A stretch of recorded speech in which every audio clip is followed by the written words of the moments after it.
যাবে না, জিতে বিজেপিতে যাবে না, যদি লিখে দেয় আমি 17টাই প্রার্থী তুলে নেব। এখনো পর্যন্ত কিন্তু কেউ আমার প্রশ্নের কাউন্টার করেনি। আজকে এখানে দাঁড়িয়ে বলছি, এই দক্ষিণ 24 পরগনায় আমরা 4টে প্রার্থী দিয়েছি। কালকে বলছি শওকত মোল্লা সাহেবকে বলছি, আপনি দায়িত্ব নেন, মমতা ব্যানার্জির কাছে খবর পাঠান, অভিষেক ব্যানার্জির কাছে খবর পাঠান। নওশাদ সিদ্দিকীরা বলেছে যে আপনাদের প্রার্থীরা জিতলে বিজেপিতে যাবে না, এটা লিখে সই করে দিয়ে দিন, এই 4টে প্রার্থী নওশাদ সিদ্দিকী তুলে নেবে। সহজ তো তাদের জন্য, তাহলে বিজেপি আসবেই না তাদের ভাষাতে। যদি ওরা বলে আমরা ভোট কেটে নিয়ে আসছি, তাহলে আসবেই না, উল্টে আমি তৃণমূলের হয়ে প্রচার করবো। কিন্তু একটা শর্ত আমার থাকবে, লিখে দিতে হবে মমতা ব্যানার্জিকে, যদি একটা প্রার্থী দল চেঞ্জ করে তাহলে মমতা ব্যানার্জি পদত্যাগ করে সরকারটা ভেঙে দেবে। করবে না, কারণ কি জানেন, অত বিশ্বাস মমতা ব্যানার্জি রাখতে পারছে না। কারণ অনেক অ্যাক্সিডেন্ট দেখলাম, নন্দীগ্রামের কথা বললো, তাকে নাকি মেরে ফেলার চক্রান্ত হচ্ছিল, কিন্তু কে মেরে ফেললো তার মুখটা আমরা এখনো দেখতে পেলাম না, কে হামলা করলো। তারপরে বর্ধমানে যাচ্ছিল, 200 স্পিডে গাড়ি নাকি ধাক্কা মেরে দিচ্ছিল। তারপরে শেষে যেটা দেখলাম, ওনার কপাল ফেটে গিয়ে রক্ত বার হচ্ছিল, এসএসকেএম এর সিটে বসে ছবি শুয়ে তার ছবিটা শেয়ার হচ্ছে। তো আপনাদের বলে রাখি ভাই, এই আমার পিএসও আছে ইনি, তো জেট ক্লাসে আরো ভয়ঙ্কর ব্যাপার, এই যে আপনার সামনে আছেন ভেস্তে দিত না, জেট ক্লাস যেটা সিএম, আরো বেশি সিকিউরিটি। তার বাড়ির মধ্যে কে ধাক্কা মেরেছে মমতা ব্যানার্জি এখনো জোর গলায় বলতে পারলো না, তার কপালটা কি করে ফাটলো। যদি তার বাড়ির কথা না, তার বাড়ির প্রতি তার কনফিডেন্স না থাকে, সেই 42টাকে কনফিডেন্স রাখতে পারবে? এই মিস কল মারা তৃণমূলের প্রার্থীদেরকে আগে বর্জন করুন। আপনাদের এলাকায় 2-4টে করে যে তৃণমূলের বন্ধুরা আছে তাদের বলুন, হারা তোরা তো বিজেপিকে আটকানোর জন্য তৃণমূলকে ভোট দিতে চাইছিস, এই মিস কল মারা সায়নী ঘোষ আগামী দিনে ভোট নিয়ে বিজেপিতে চলে যাবে, দায়িত্ব নিতে পারিস?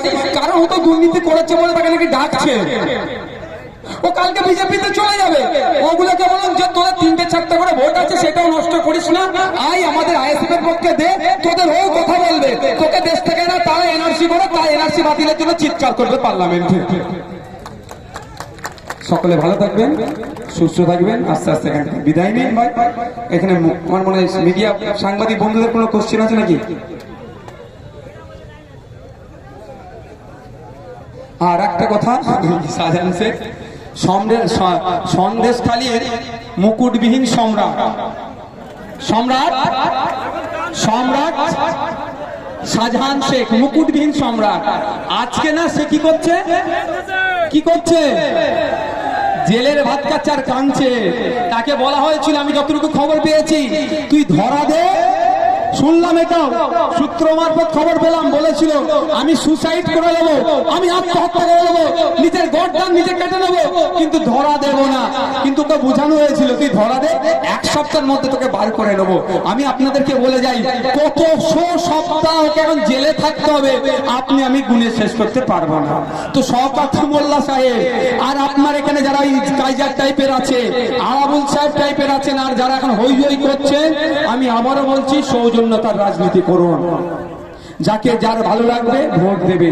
এই ভোটের জন্য মারামারি হানাহানিতে জড়াবেন না। দিনের শেষে আরাবুল সাহেবই জেল খাটবে, দিনের শেষে কাইজার সাহেব যাবে, দিনের শেষে শওকত সাহেব যাবে, আর বড় নেতারা এসি রুমে বসে থাকবে। তাই আপনাদেরকে সতর্ক করে যাচ্ছি, কোনো বেটা বাঁচাতে পারবে না জেলের ভাত খাওয়া থেকে, কোনো বেটাকে বাঁচাতে পারবে না। যদি এত সাহস থাকে, শওকত মোল্লা সাহেবকে বলবো, আপনার মমতা ব্যানার্জি যদি আপনার হয়ে কথা বলে, আপনার নামে যে নোটরিয়াস ক্রিমিনাল লেগে আছে, আজ 3 বছর হতে যাচ্ছে, এটা তুলতে পারলেন না কেন মমতা ব্যানার্জিকে দিয়ে? অত সহজ নয়। মমতা ব্যানার্জি নওশাদ সিদ্দিকীর সাথে লাগে না, মাইকে অনেক কথা বলে বারবার বিজেপির টাকা নিয়েছে। আর আমি বলি, মমতা ব্যানার্জি যদি সাহস থাকে, কত টাকা নিয়েছে একবার বলে দেখা। যেমন শওকত মোল্লা একবার মুখ ফসকে বলেছিল, ওকে কোর্টে নিয়ে গিয়ে বসিয়ে রেখে তাকে জামিন নিতে বাধ্য করেছি। মমতা ব্যানার্জিকেও দেখবেন আগামী দিনে কোর্টে যেতে হচ্ছে। ওদের নেত্রী আমার সাথে লাগে না, শুধু বলে বেড়ায়, কি বলে বিজেপির কাছ থেকে টাকা নিয়েছে। আর আমি কি বলি, কত টাকা নিয়েছে এটা বলুক, কত টাকা নিয়েছে একবার বলুক, এই বেশি কিছু বলতে হবে না, চাই 10 টাকা হোক আর যতই বলুক, শুধু সংখ্যাটা একবার বলুক, একবার বলে দেখতে বলবে, বলবে না। ও জানে নওশাদ সিদ্দিকী 5 টাকার পেনের এমন খোঁচা দেবো, আমি মুখ্যমন্ত্রী তো কি হয়েছে, আইনের ঊর্ধ্বে কেউ নয়, দেশের মুখ্যমন্ত্রী এখন জেলে আছে, তাহলে ওনাকেও জামিন নিতে হবে। বুঝতে পেরেছেন? তাই বন্ধুগণ, আপনাদের বলবো, কারোর প্ররোচনায় পা দেওয়ার দরকার নয়, শান্তিপূর্ণভাবে থাকুন। আজকে আমাকে প্রশ্ন করেছে ভাঙড়ের নিয়ে, আমি বিশ্বাস করি, আমি এটা বলেছি যে আপনারা একবার যান, ক্যামেরা ছাড়া গিয়ে ভাঙড়ের মানুষের সাথে মিশুন। আমি বলেছি সাংবাদিকদেরকে যে একবার বলে থাকি, আবার আজকেও বলেছি, ক্যামেরা বন্ধ রেখে একজন সাধারণ নাগরিক হিসাবে ভাঙড়ের মানুষের সাথে মিশুন।